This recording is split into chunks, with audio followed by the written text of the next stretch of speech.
মানুষ মানুষের জন্য, জীবনের জন্য আমরা সেই প্রত্যয় নিয়ে আমরা কিন্তু এই আয়োজনটা করেছি। অন্ধত্ব প্রতিরোধ করুন এই স্লোগানে আমরা 2009 সাল থেকে এই আয়োজনটা করছি। এখানে গ্রামের সাধারণ খেটে খাওয়া মানুষ যারা ঢাকায় গিয়ে ডাক্তার দেখাতে পারে না বা চোখের সেবাটা নিতে পারে না, কারণ একটা চোখের যে কোনো স্থানীয় অপারেশন করার জন্য আপনি যে কোনো হাসপাতালে যান এখন 10 থেকে 12,000 14,000 টাকা পর্যন্ত লাগে। তো এই মানুষগুলোর জন্য 2009 সাল থেকে আমরা করছি, যার জন্য আপনি দেখতে পাচ্ছেন যে হাজার হাজার বা শত শত মানুষ এখানে আসছে কিন্তু এই ডাক্তার দেখানোর জন্য বা এই অপারেশনটা করার জন্য। তো এই মানুষের যে প্রত্যাশা যে তারা প্রত্যেক বছর আমার জন্য অপেক্ষা করে, যে আমি যেহেতু 2009 সাল থেকে করছি, বিগত 16-17 বছর ধরে এই ক্যাম্পগুলো করা হচ্ছে এবং প্রায় 10,000 মতো মানুষের চোখের অপারেশন পর্যন্ত করা হয়েছে বিভিন্নভাবে, সানি, নেত্রনালী, মাংস বৃদ্ধি সহ এই অপারেশনগুলো। তো তাদের সেই সেবাটা ধারাবাহিকতা রাখার জন্য আজকের আয়োজন। আমাদের প্রত্যাশা থাকবে যারা এখানে আসছে তারা ঢাকায় গিয়ে চোখের অপারেশন করে তারা তাদের যে নিত্য প্রয়োজনীয় যে কাজকাম সেগুলো তারা করতে পারবে। আবার অনেক ক্ষেত্রে দেখা যাচ্ছে আমরা ছোট ছোট বাচ্চা শিশুদের যারা স্কুলে পড়াশোনা করে তাদেরও এই ধরনের রোগের শিকার হতে দেখেছি। আপনারা মোংলায় দেখেছেন, এই যে মিঠাখালীতে একটা বাচ্চা ছিল, কিছুদিন আগে একটা দেখছিলেন একটা ছোট্ট মেয়ের আমরা অপারেশন করেছি। তো এখন কিছু কিছু ক্ষেত্রে দেখা যাচ্ছে স্পেশাল লেন্স দিতে হয় যাদের একেবারেই বাচ্চা, কারণ বিরুদ্ধদের দেখা যাচ্ছে একটা লেন্স সে হয়তো 10 বছর 20 বছর বাঁচতে পারে বা এরকম একটা লেন্স থাকে, কিন্তু যার বয়স 80 বছর তাকে 100 বছরের পর্যন্ত মনে করেন আমরা চিন্তা করি বা 105-10 বছর আর কি। তো সেইভাবে আমরা চিন্তা ভাবনা করে প্রত্যেকটা ক্ষেত্রে আমরা কাজ করছি এবং মানুষ যেহেতু আমাদের মাধ্যমে সেবাটা পাচ্ছে দীর্ঘ 16-17 বছর, তার জন্য তারা আমাদের এখানে আসছে। আমরাও চেষ্টা করছি তাদের সেই প্রত্যাশা অনুযায়ী সেবাটা দেওয়ার জন্য। এখানে যাতায়াত, খাওয়া, থাকা সবকিছুই ফ্রি, আমরা কারো কাছে 1 টাকাও নিই না এবং এর জন্য সে একা যায় ট্রিটমেন্ট নিয়ে, যে বাসে যায় আবার পরে সেই বাসে সে চলে আসতেছে। সুতরাং আমরা দীর্ঘদিন থেকে 17 বছর করার কারণে এই জিনিসটা আমাদের কাছে অনেক সহজ হচ্ছে এবং আমরা খুব সুন্দরভাবে এটা করতে পারছি। তো আমরা আশা করব যতদিন আমাদের সুযোগ আছে এই কাজটা আমরা চালিয়ে যাব, যাতে এই সাধারণ মানুষ উপকৃত হয়। এবং আমি মনে করি যে এই জনপদের প্রত্যেকটা মানুষ তার যৌবনের সময় যারা বিরুদ্ধ মানুষ, তাদের এই জনপদের জীবন জীবিকা বা আমাদের সমাজ সভ্যতা টিকিয়ে রাখতে তারা অনেক বড় ভূমিকা রাখছে। সুতরাং তাদের প্রতি আমাদের দায়বদ্ধতা আছে। সেই দায়বদ্ধতার জায়গা থেকে আমার কাছে মনে হয় যে না, আমাদের অবশ্যই তাদের পাশে থাকা উচিত এবং এই মানুষের অপারেশন করে তাদের যে কদিন তারা পৃথিবীতে বাঁচে সুন্দরভাবে যেন তারা দেখতে পায়, সেটার জন্য আমাদের এই প্রচেষ্টা। 10,000 মতো হবে, কম বেশি 10,000 মতো হবে প্রায়।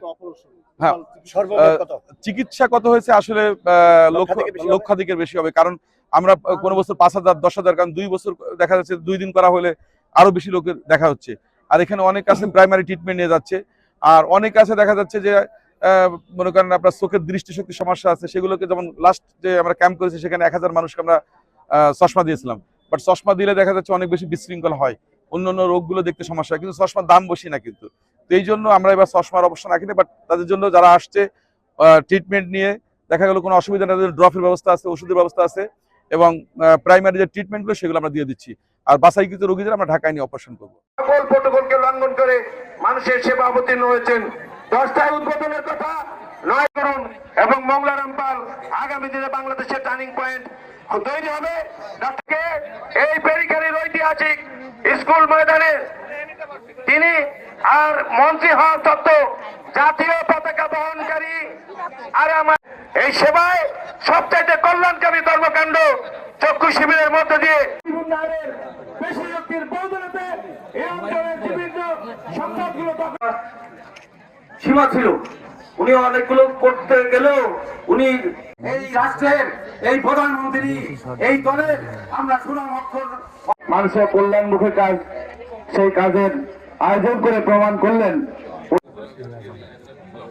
আজকের এই দৃষ্টিদান কর্মসূচিতে সকলকে জানাই সালাম ও শুভেচ্ছা। আজকের অনুষ্ঠানের প্রধান অতিথির গলায় ফুলের মালা পরিয়ে দিচ্ছেন, সম্মাননা ক্রেস্ট তুলে দিচ্ছেন। অনুষ্ঠানে সুযোগ্য প্রধান শিক্ষক বাবু শঙ্কর কুমার শিকদার, সুযোগ্য প্রধান শিক্ষকের সাবেক সভাপতি এবং সাবেক প্রধান শিক্ষক। অনুষ্ঠানে এই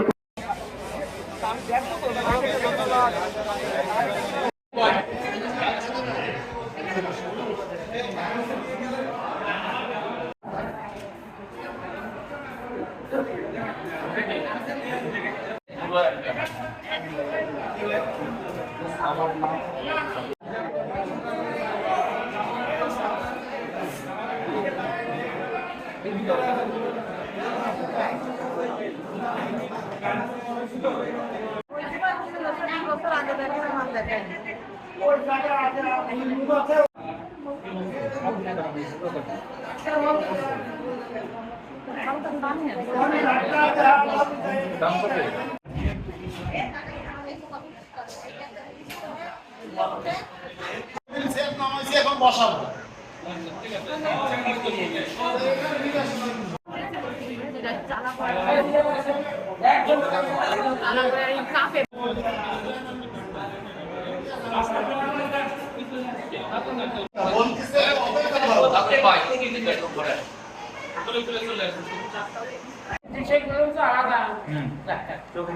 বন্ধ করে আর চোখ কিছুই দেখেন না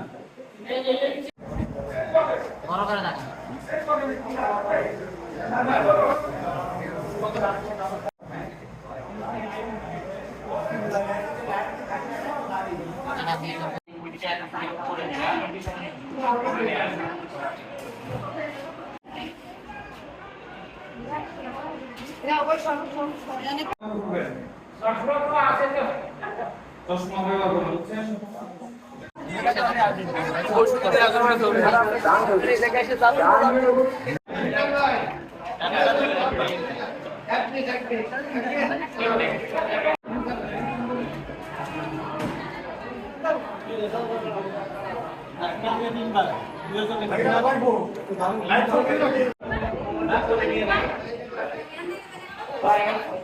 Bye.